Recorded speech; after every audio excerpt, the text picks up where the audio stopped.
আসসালামু আলাইকুম এভরিওয়ান। আজকে আমি আপনাদের জন্য সি ফুডের একটি রেসিপি নিয়ে চলে এসেছি।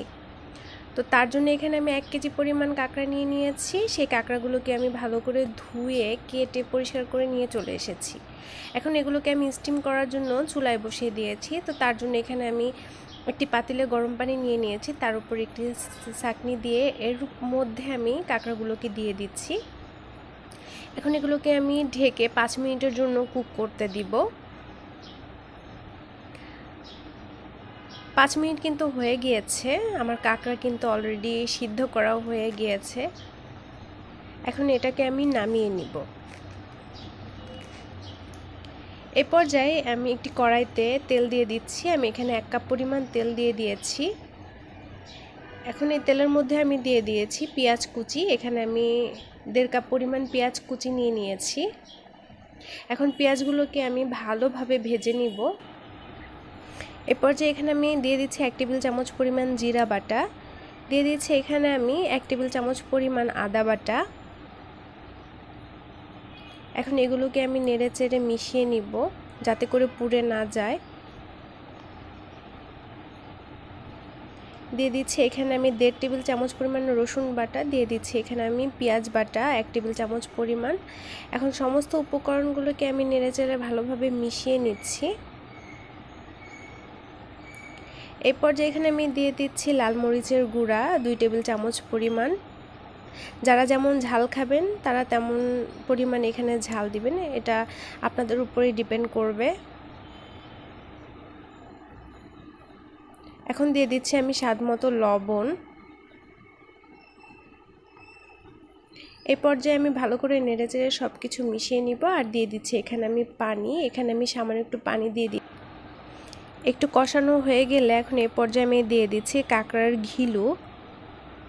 ঘিলুগুলো আমি মশলার সাথে ভালো করে নেড়েচেড়ে মিশিয়ে নিব। এতে কিন্তু আপনার রান্নার টেস্টটা আরও বেড়ে যায়। এখন দিয়ে দিচ্ছি এখানে আমি টমেটো কেচাপ। এখানে আমি 1/2 কাপ পরিমাণ টমেটো কেচাপ দিয়ে দিচ্ছি। এখন সমস্ত উপকরণগুলোকে আবারও খুব ভালোভাবে নেড়েচেড়ে মিশিয়ে নিব আমি। এখন এই পর্যায়ে আমি এর মধ্যে দিয়ে দিচ্ছি কাঁকড়া। আমি যে কাঁকড়াগুলোকে সেদ্ধ করে নিয়েছিলাম সেই কাঁকড়াগুলো এখন এর মধ্যে আমি দিয়ে দিচ্ছি। এখন এগুলোকে ভালো করে নেড়েচেড়ে আমি মিশিয়ে নিব। কাঁকড়াগুলোকে ভীষণ ভালোভাবে কষাতে হবে।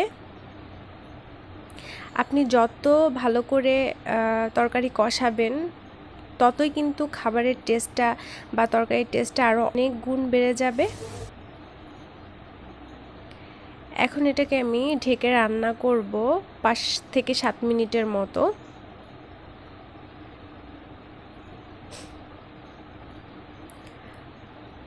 পাঁচ থেকে 7 মিনিট পর আমি ঢাকনাটা তুলে দেখছি যে আমার কাঁকড়ার কী অবস্থা।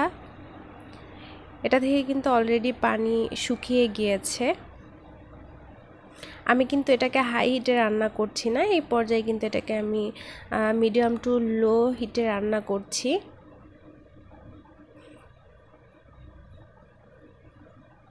এখন এই দিয়ে দিচ্ছি আমি দারচিনি, এলাচ, গরম মশলার গুঁড়ো আর দিয়ে দিব এখানে সামান্য পরিমাণ টেস্টিং সল্ট। দিয়ে দিচ্ছি এখানে আমি চিলি ফ্লেক্স। এখন সমস্ত উপকরণগুলোকে আমি আবারও ভালোভাবে নেড়েচেড়ে মিশিয়ে নিচ্ছি। আমার রান্না কিন্তু প্রায় হয়ে গিয়েছে। আপনারা এভাবে বাসায় কিন্তু কাঁকড়া রান্না করে দেখতে পারেন, খেতে কিন্তু ভীষণ মজা হয়।